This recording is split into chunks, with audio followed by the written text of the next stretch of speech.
This is the Chapter 1 exam review for calculus. This is number 5. We're given, well, that should be given. So given the parent function, oh no, that's not given. Give the parent function and a function expression for the graph itself, and specify the regions where the slope is increasing, decreasing, and the regions where the slope is positive or negative. Okay, and the first one's done for us. The parent is just the exponential function 2 to the x, or really this could be described as many different exponential functions, but 2 to the x. And we know it's shifted down 3 units, so the graph then has the equation 2 to the x minus 3. The slope here is always increasing. The slope here starts off as positive but close to 0, and it increases, and increase gets really steep. So we know the slope is increasing forever, never decreasing. The slope is always positive, and it's never negative. Okay, so here in part II, or part 2, we have the parent is just 1 over x, the reciprocal function, right? And we know this one's just shifted from the parent to the left 2 units, and so that gives us y is equal to 1 over x plus 2. That means we put in parentheses if you want, but 1 over x plus 2 is to the left. C, I'm going to write slope increasing. Okay, so when is the slope increasing? Well, the slope here is close to 0 and then gets bigger and bigger in the negative direction, so it's decreasing there. Here, it's negative, very steep, and then gets closer and closer to 0, so that's where it's increasing. So the slope is increasing from starting at negative 2, not including negative 2 because we have the asymptote to the right to infinity. And the slope is decreasing,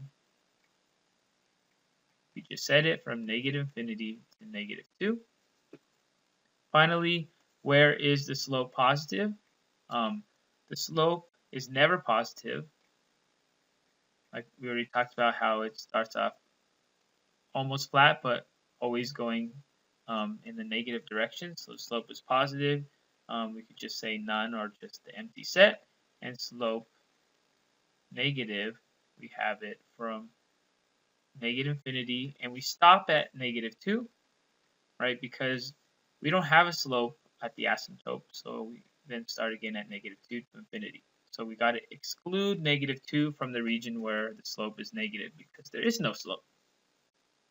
Okay, here we have an upside down parabola, right? This arrow going down, it keeps going down here. Well, I can't draw very well using this thing, but anyway, parabola, we know the parent function is then x squared. It's gone through a transformation. It has been reflected across the x-axis. It's shifted to the right 3 units, right? 1, 2, 3, and then up 6 units. So this function is just going to be negative because it's reflected, in parentheses minus 3 squared because it's shifted to the right 3, plus 6 because it's shifted up 6. Okay? Slope increasing. Well, we start with a steep slope, and it gets less and less steep. Okay, until it gets to 0, and then it gets becomes negative. So the slope is actually never increasing. So let's put the empty set. Slope decreasing. Well, the slope is always decreasing, right? So it starts off high and positive, and it's getting flat, and then it becomes negative and gets steeper in the negative direction. So the slope is always decreasing, so it's from negative infinity to infinity. D, where is the slope positive?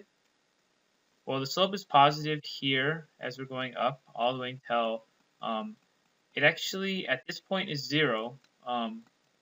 If you didn't know that, that's okay. So it's from negative infinity to 3. If you included it, I would give you credit, but it's not included. And the slope is negative starting again at 3 to infinity, not including 3, but if you included it, I would still give you credit for that. Alright, so that's describing the slope of these 3 parent graphs, and that ends for us the review of number 5.